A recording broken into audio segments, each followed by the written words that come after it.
The views and opinions expressed in Cold and Missing are exclusively those of the hosts. All parties mentioned are considered innocent until proven guilty in a court of law.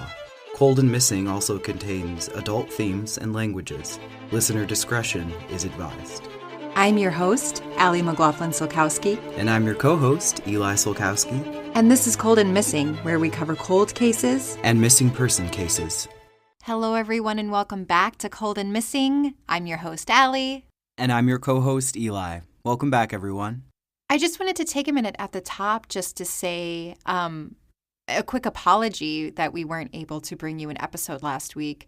COVID hit our household pretty hard, and we just needed a good rest and some time to heal. So it's that time of year. Make sure you're washing your hands, everybody. Oh, and happy Halloween. I think this episode comes out officially on Halloween. So happy Halloween. Be safe out there. If you're going out trick-or-treating, be safe. We are very blessed this year to be attending some great friends' wedding on Halloween, and we're super excited for it. So yeah, if you're going out and celebrating in any capacity, please be safe. But I think we can jump right into this week's episode, which is episode number 107. Let's do it. So just as a quick content warning at the top, this case does involve a young person. Today, we are talking about the missing person case of Jared Negrete, and this takes place in July of 1991 in San Bernardino County, California. But first, a little bit about Jared. Jared is 12 years old in July of 1991. He lives with his parents, Felipe and Linda Negrete, in El Monte, California. Jared is a shy young man, but he is extremely smart. He's an 8th grader and a proud member of Boy Scout Troop number 538. The Boy Scout Troop is sponsored by his church, the El Monte Congregation of the Church of Jesus Christ of Latter-day Saints. And now, a timeline of events. On Friday, July 19th, 1991, Jared is wearing his Boy Scout uniform, green pants and a tan shirt. He's on his first overnight trip with his Boy Scout troop. There are 5 other scouts and their troop leader, Dennis Knight. His troop planned to hike to the summit of San Gorgonio, which is over 11,000-foot summit and the highest point in Southern California. The plan was to hike from Camp Tockwitz, which is a Boy Scout camp, to the summit.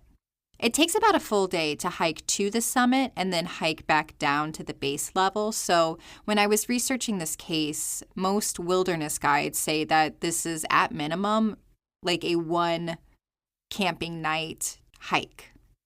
So on Friday, as the Boy Scout troop headed to the summit, Jared was having trouble keeping up with the other hikers. By all accounts, it appears that this was his first time climbing at this elevation, and the altitude was getting to him. It appears that the Boy Scout troop carried on without him. There are some different reports. Some say that the scout leader told Jared to stay behind on the trail while they went ahead to the summit and they would come back to get him. Other reports are that Jared just couldn't keep up with the troop, and they moved ahead without him. Either way, Jared is left alone on the mountainside. Jared was last seen by a firefighter that was walking the Vivian Creek Trail. He saw Jared leaving the marked trail, and he called out to him that it was safer to stay on the trail. This sighting happened around 5 or 6 p.m. Both times have been reported. There are reports that other hikers saw the troop leader at the summit and mentioned that they were worried about the boy. When the scout leader couldn't locate Jared, he ends up hiking 12 miles in the dark to be able to report him missing. By the time Dennis Knight is able to report Jared as missing, darkness has already fallen, so authorities couldn't spring into action. But they start making plans to begin searching at daybreak. At 7 a.m. the next morning, Saturday, July 20th, a massive search for Jared is launched. They are hopeful that he is still alive. While he wasn't dressed for the weather, it got down to around 50 degrees that night, and he was only in a t-shirt, but searchers believe that he did have some water with him and that they'll be able to locate him. It's believed that he had about 2 quarts of water in a canteen. Searchers have to take their time due to the steep terrain. Police also launch helicopters to try to search for him via the air. However, Jared's Boy Scout uniform would make him blend into the wilderness, making it harder to spot from a helicopter. They do attempt to use thermal search from the helicopter during the day, but because it's the middle of July, the temperatures are so hot that surfaces are absorbing the heat and it's making it harder to look for Jared. No sign of Jared is found that first day, but searchers plan to begin at daybreak again the next day. On Sunday, July 21st, Jared has been missing since Friday.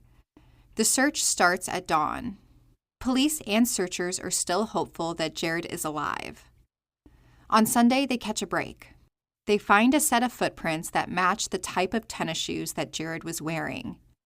They find the footprints at around the 10,000-foot elevation on the southern slope. San Bernardino County Sheriff Deputy Dorff says, quote, "They picked up a set of tracks that they feel pretty good about. That's the most positive thing we've had all day," end quote. Police follow the footprints, but again, when night falls, they have to call the search off. On Monday, July 22nd, right at dawn, searchers are back following the footprints, hoping that they lead to Jared. Searchers follow the footprints until they lead to an area of rock and shale where they lose the trail.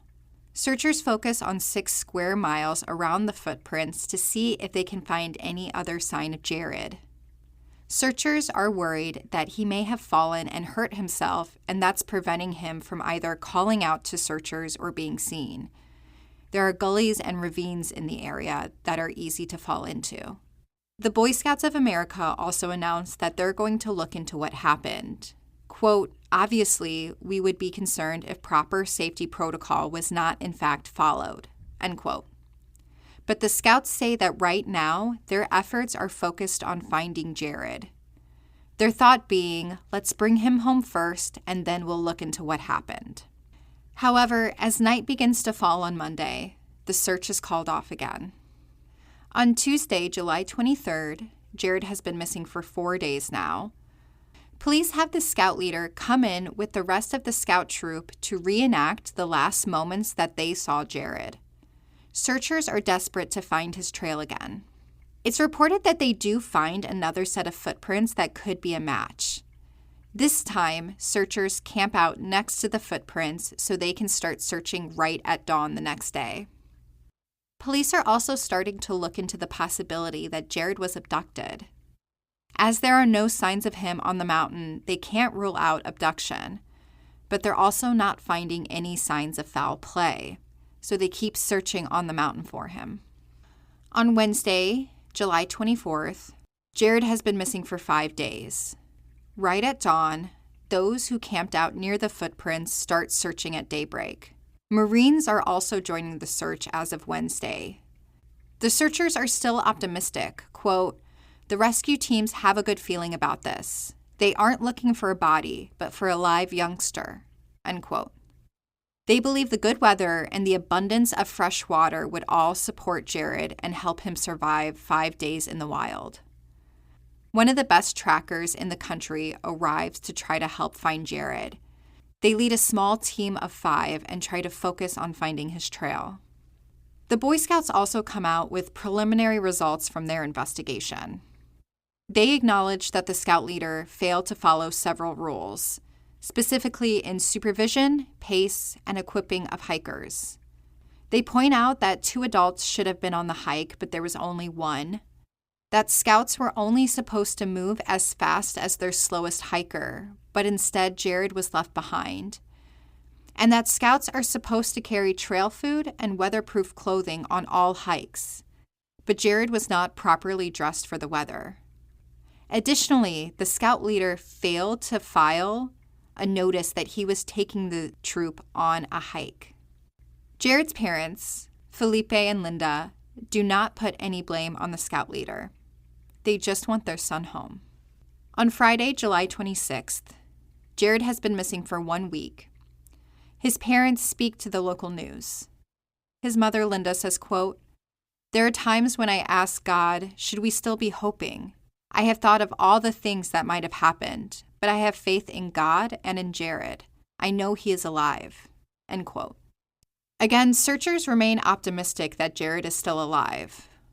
Quote, "The probability of survival is very high. He's described as having a good heart and he's not a quitter." End quote. More volunteers come out over the weekend to help search. Hundreds of people take to the mountain to look for Jared, and on Saturday, July 27th, Jared's been missing for 8 days. There's a break in the case. They find a camera that belongs to Jared just 45 feet off of the Vivian Creek Trail, near where he was last seen. It's reported that the camera was found while following footprints that were believed to belong to Jared.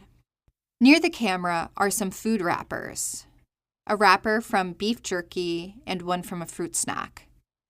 It was reported that the items, the wrappers and the camera, were found tucked under a bush. Police say, quote, "The wrappers, which were probably discarded the first day he was lost, give us a direction of travel and we hope we'll find him Monday. We aren't going to just quit looking. We have somebody's baby out here." End quote. Police are able to develop the film from the camera. Police believe that the camera was dropped on the first or second day that he went missing. There are 12 photos altogether, and only one photo that police believe that Jared took after he went missing. Of the 12 photos, 11 of them are of landscapes that would have been seen along the hike. The last photo was a close-up of Jared's face. It only shows his eyes, eyebrows, and nose. It appears that Jared did take the picture himself, at night, and the flash was used. The background is not captured in the photo. Searchers focus around the area where the camera was found, but again, there is no additional sign of Jared. On Monday, July 29th, Jared's mother, Linda, rides in a helicopter around the search area, talking on a loudspeaker to Jared, telling him to come out from his hiding spot, that he doesn't need to be afraid of these people and that they're here to help, that he's not in trouble. And still, nobody can find Jared. The search for Jared continues for days, starting near the first light of the day and then getting called off only when it was too dark to search anymore. Finally, after Jared had been missing for 17 days, on Sunday, August 4th, police announce that there is 0% chance that Jared would be found alive at this point, and the search is scaled way back. Authorities say, quote, "As we've said throughout the entire search, when the probability of survival reaches far below 0 and the risk of injury to our people becomes substantially high, the search will be scaled back. We believe we reached the zeroing point a few days ago." End quote. Overall, nearly 16 different police and search and rescue organizations came out to help assist in the search. Expert trackers and around 200 search and rescue professionals assisted in the search. During the search, they found a wallet that someone had lost over a year ago, a microwave oven, and a plot of marijuana plants with an intricate irrigation system in place. But they never found Jared. At this point in 1991, it was the largest search in the region's history. Jared's family refuses to give up hope. They ask the governor to revive the full-scale search for their son. The governor's office responds with, quote, "The sheriff's department makes the judgment call as to whether the search would produce any tangible results, but we'll talk to anybody they want us to talk to see what can be done." End quote. A full-scale search is never revived, but searchers keep going back looking for Jared, just on a much smaller scale. On September 9th, 1991, so it's been about 6 weeks since Jared vanished, and his family acknowledges that he likely isn't going to be coming home, and they hold a memorial service for him. Over 500 people attend the service to pay respect to Jared's life. At the service, Jared's uncle hovered in the doorway. He refused to step foot into the church and later told an elder, quote, To the day I die, I'll believe that this church and the Boy Scouts of America are responsible for my nephew's death. End quote. But that is all we know about the disappearance of Jared Negrete. So if you know anything about the disappearance of Jared Negrete in July of 1991 or his whereabouts today, please call the San Bernardino County Sheriff at 909-387-2978. So that is the case of Jared Negrete. I was very interested in, obviously, the case as a whole, but the landscape you were speaking about in particular. San Bernardino and San Gorgonio Mountain is a place that I lived near for a time in my life. I lived in Santa Monica, California at one point in my life. Even though I'm a Midwesterner, I am relatively familiar with this landscape, environment, vegetation, the animals that are in these kinds of mountains. So I was kind of taken by the story in an investigative sense right up until the very end. And hearing that statement from his uncle, I could really just feel the familial and community impact that this lost boy had. And it's heartbreaking because, this was the 90s, and granted, that's, I hate saying it out loud, a while ago now. It's not necessarily of a time where this case was unsolvable. No, this case, it felt like it was right in their hands and then it slipped through. It's really disappointing. And like you said, the anger that can really be felt at the loss of this young man, the sense of grief that must be felt to not know where he is or what happened to him, that can deeply be felt here. And I feel it so much for the family. While I don't think that there is any tie or relation to Joseph DeAngelo, a.k.a. the Golden State Killer, he did have two victims in San Bernardino, and it kind of was an area that he used as his stomping and murdering grounds. Not necessarily hiking areas, but I do think it's just kind of worth mentioning that, Southern California is a prolific spot, or historically has been a prolific spot for serial killers.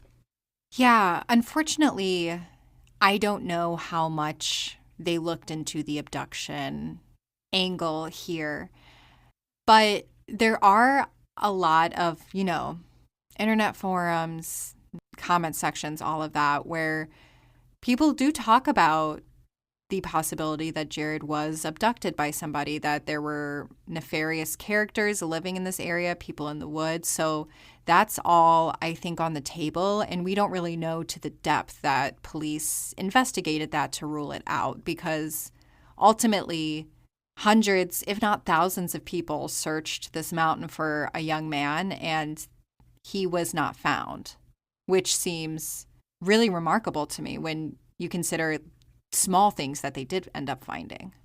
Again, about the landscape of San Bernardino, the San Bernardino Mountains, the San Gorgonio Mountain, which is also known as Old Grayback Mountain. That's how I was introduced to it.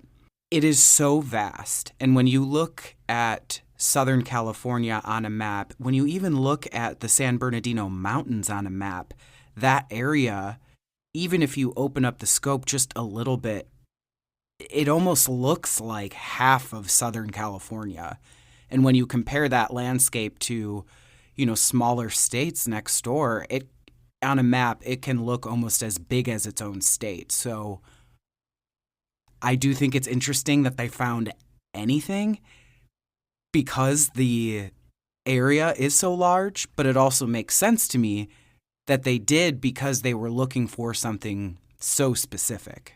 I'm really glad you have that perspective, because it's so hard for me to imagine. I grew up in the Midwest and I've lived in the Midwest my whole life, so mountains are really foreign to me. So For me, it feels like thousands of people searching this area. They're finding trails. They found his camera. They found a wallet somebody had lost a year ago, but they couldn't find this boy. Like, how does that happen? But it makes a lot of sense, like you describing the vastness of it. That's where I think it is absurd that there was a split from this boy, because that landscape is massive and the elevation changes so much from spot to spot. I did write down, like, did this boy have any skills or survival skills? And I think his footprints kind of speak for himself, because he did survive. If he walked that far, it meant that he did it in the daytime, because you cannot hike those areas at night. And I imagine his flashlight, if he had one, was relatively small, and the lighting capabilities of flashlights back in the 90s are nothing close to what they are now. So the fact that he did it says to me that he fought to survive out there for quite a while. Yeah, his footprints, from my understanding, it seems like they were going down the mountain. Like each time they found him, that they were farther down the mountain, so they were trying to focus farther down. To me, it seemed like he was trying to get back to that Boy Scout camp. To your point about how absurd it is that he was left alone, like, it is absurd to me. I am not a Boy Scout leader, but I have worked in recreational camping, and the thought of leaving a kid who was not well known for the mountains. From everything I read, this was his first overnight trip. This was his first time doing a hike like this. The thought of leaving behind a child that does not have those skills and is not comfortable in that setting because you're trying to get to the summit, like that goes against everything. And it was wildly reckless that they did that. Yeah, my whole body rejected the idea of that happening, and it sounds like it's the same for you too. I also wrote down what was up with the leadership of this troop. And I know you said that the parents didn't point blame at the time, but I have a hard time reckoning with that. And granted, we don't have kids. We haven't lost children in this way. I imagine you have to compartmentalize and get right with yourself in a lot of ways to continue to survive this kind of loss. But personally, I am at least frustrated on their behalf, because I don't really understand what happened there. Well, yeah, and the more you kind of mull it over as you're trying to fill in the blanks of the story, like, you turn back around and it's like, well, why were all these rules broken? Is there something nefarious bubbling under the surface that they were trying to cover up? Like, this trip wasn't reported to, the Boy Scout office, which is supposed to be protocol. So was someone just being lazy and, forgetful at best? Or was someone being, like, purposefully negligent at worst? Like, what happened, and why were these mistakes made? On the error of mistakes that I just want to comment on, and how, probably all of the boys were not properly dressed because of the elevation changes and this being a mountainous environment. Yes, it's very hot during the day, and like you said, the temperature drops to 50 degrees. And as time goes on, as Southern California moves into the later seasons past summer, those temperature differences are even more drastic. It can be 50 degrees during the day and then drop to below freezing at night. The weather did catch me off guard, again, as somebody who did not grow up in or around mountains. That difference, like, I know that kind of happens out in the desert, but I was surprised how drastic it was in the mountains as well, especially for July, which is when Jared went missing. And in some of the landscape photos that Jared took on the camera that was found, it does look like there's snow in certain spots. Like, it was cold at night. Just to pivot a little bit, I just wanted to briefly mention the last photo of just Jared. We're going to have it up on our Instagram at Cold and Missing. Please go look at it. But it is a hauntingly captivating photo because we're trying to fill in so many blank spaces. For me, when I look at it, I'm like searching for what is he feeling? What is he thinking? What's he trying to communicate right now? But the picture is really devastating that this is the last moment that we have of him, captured. I think the other most haunting element of this story is her son like calling out to the mountains for him.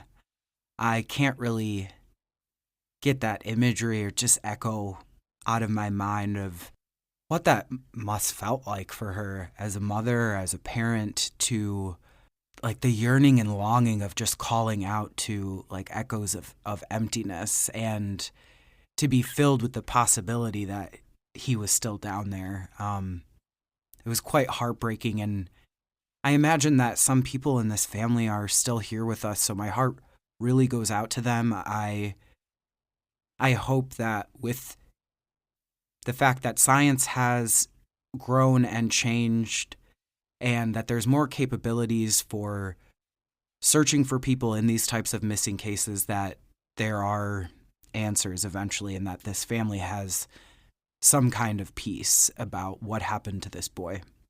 Definitely. I hope that Jared comes home one way or the other and that his family is able to put him to rest and that they get the answers that they deserve, because since 1991, that's a long time to go without answers.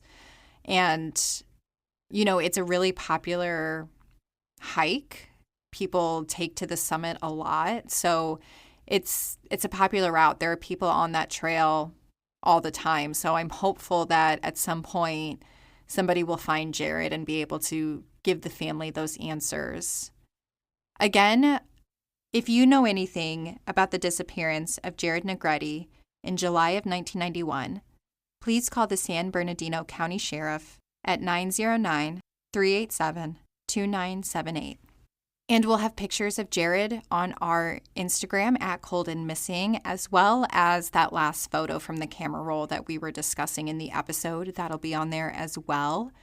Again, at Cold and Missing will pop right up. And if we ever do need to take a week off because something unexpected happens, we'll always post about it there so you can stay updated with the podcast there.